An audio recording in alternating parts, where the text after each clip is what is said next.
नमस्कार. आज आपण राष्ट्रकूट सत्ता याबाबत माहिती पाहणार आहोत. राष्ट्रकूटांची राजवटचा उगम कधी झाला, त्यांचा उगम करणारा कोण होता, तसंच ही सत्ता भारताच्या कोणत्या दिशेला किंवा कोणत्या प्रांतामध्ये स्थापन झाली होती आणि यांचे महत्त्वाचे राजे कोणकोणते होते, याची आपण माहिती घेऊया.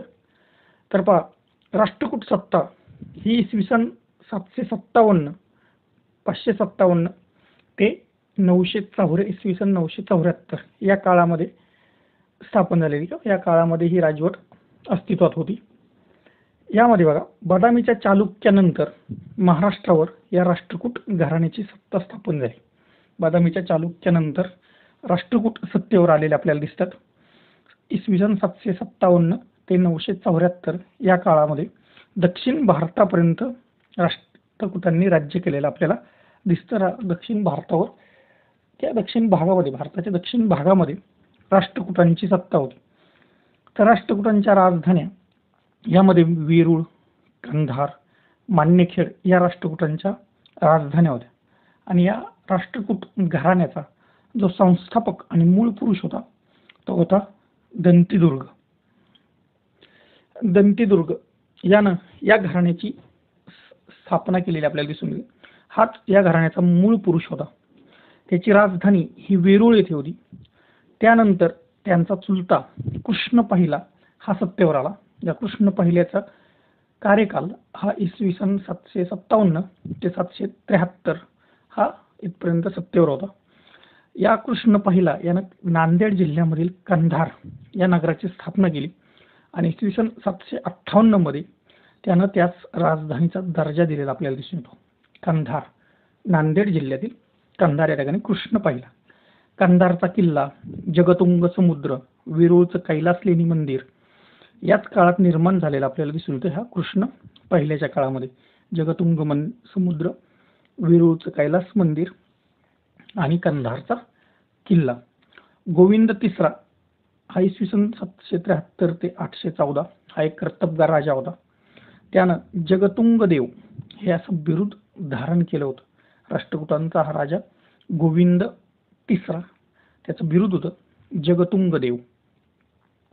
तसंच अमोघ वर्ष पहिला यानंतर इसवी सन 814 ते 880 या दरम्यान आणि कृष्ण दुसरा 880 ते 914 हे दोघेही कर्तबगार राजे होते. अमोघ वर्ष पहिला आणि कृष्ण दुसरा त्यांच्या काळामध्ये या राष्ट्रकूट साम्राज्याचा चौफेर विस्तार झाला. या दोघांनीही, अमोघ वर्ष पहिला आणि कृष्ण दुसरा यांनी जैन धर्माला राजाश्रय दिला. जिनसेन हा अमोघ वर्षाचा तर गुणभद्र हा कृष्ण दुसरा यांचे गुरु होते. जिनसेन हे अमोघ वर्षाचे तर गुणभद्र हा कृष्ण दुसरा याचे गुरु होते.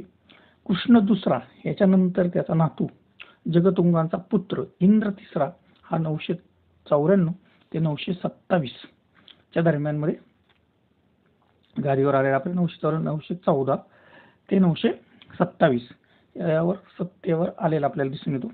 बोधन हे त्याच्या राजधानीचं ठिकाण होतं या इंद्र तिसऱ्याचं. यानंतर गोविंद चौथा इसवी सन 930 ते 936. त्यानंतर कृष्ण तिसरा 939 ते 968 आणि कर्क दुसरा हा 968 ते 974 हे राजे या राष्ट्रकूट घराण्यामध्ये होऊन गेलेले आपल्याला दिसून येतात. कृष्ण तिसरा हा राष्ट्रकूट घराण्याचा शेवटचा आणि कर्तबगार राजा होता. त्याची राजधानी नांदेड जिल्ह्यातील कंधार होती. कृष्ण तिसरा सौदंतीच्या रक्ताच्या अन्नेकरी जो शिलालेख, त्या शिलालेखामध्ये या कृष्ण तिसरा याचा उल्लेख हा पुराधीश्वर या बिरादौलीने केलेला आहे. कोणाचा? कृष्ण तिसरा कंधारपूर वराधीश्वर या ही बिरादौली या कृष्ण तिसरा याला लावलेली आहे आपल्याला आढळून येते. तसंच कृष्ण तिसरा याच्या कारकिर्दीतील एक शिलालेख 1959 मध्ये जो कंधार येथे मिळाला. तसंच कर्क दुसरा हा शेवटचा राष्ट्रकूट राजा असूनही त्याचा पराभव करून तैल दुसरा यानं कल्याणीच्या चालुक्य घराण्याची स्थापना केलेली आपल्याला दिसून येते. शेवटचा राजा कोण? राष्ट्रकूटांचा कर्क दुसरा याचा पराभव केला कल्याणच्या चालुक्याच्या तैल्य दुसरा यानं आणि कल्याणीच्या चालुक्य घराण्याची स्थापना केलेली आपल्याला दिसून येते.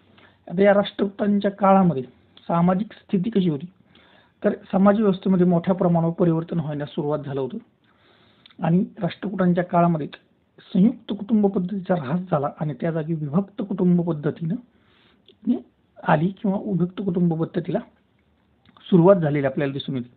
अल इद्रिसी हा जो मुसलमान प्रवासी होता यानं लिहिलं की राष्ट्रकूटांनी सर्वसामान्य लोकांवर करांचा बोजा वाढवला होता. अल इद्रिसी की राष्ट्रकूट राजांनी सर्वसामान्य लोकांवर करांचा बोजा वाढवला होता. धार्मिक आणि सांस्कृतिक समन्वय यांच्या काळामध्ये निर्माण झाला होता. राष्ट्रकूट हे जरी धर्माने हिंदू असले तरी त्यांनी केवळ हिंदू धर्मालाच राजाश्रय दिला नाही, तर त्यांनी हिंदू धर्माप्रमाणेच जैन आणि बौद्ध धर्माला सुद्धा आश्रय दिलेला आपल्याला दिसतो. दंतीदुर्ग, कृष्ण पहिला, गोविंद तिसरा, इंद्र तिसरा, कृष्ण तिसरा या सम्राटांनी हिंदू धर्माला राजाश्रय दिला, तर राष्ट्रकूटांची राजधानी कंधार येथे 26 शिवमंदिरे, काही शक्ती देवतांची मंदिरे निर्माण केली गेली. शिवमंदिराबरोबरच या काळात 40 जैन मंदिरे आणि 8 बौद्ध मंदिरे किंवा बौद्ध स्तूप अस्तित्वात आलेले सुद्धा आपल्याला दिसून येतात. वेरूळ येथे सुद्धा हिंदू, जैन, बौद्ध यांची गुहा मंदिरे खोदण्यात आलेली दिसतात. येथील कैलास मंदिर आणि घृणेश्वर शिव मंदिर हे जगप्रसिद्ध. वेरूळचे कैलास लेणी आणि घृणेश्वराचं शिव मंदिर हे जगप्रसिद्ध आहेत. उस्मानाबाद या ठिकाणी सुद्धा जैन लेणी खोदलेली या राष्ट्रकूटांच्या काळामध्येच आपल्याला आढळून येते. थोडक्यात सांगायचं काय तर राष्ट्रकूट सम्राटांनी धार्मिक सहिष्णुतेचं धोरण स्वीकारलं. ते जरी हिंदू असले तरी त्यांनी बौद्ध, जैन या धर्मांना सुद्धा राजाश्रय दिला. त्यांच्यासाठी सुद्धा त्यांनी कार्य केलेलं आपल्याला दिसून येतं. त्यामुळे राष्ट्रकूटांच्या काळात धार्मिक आणि सांस्कृतिक समन्वय असलेला आपल्याला दिसून येतो. धन्यवाद.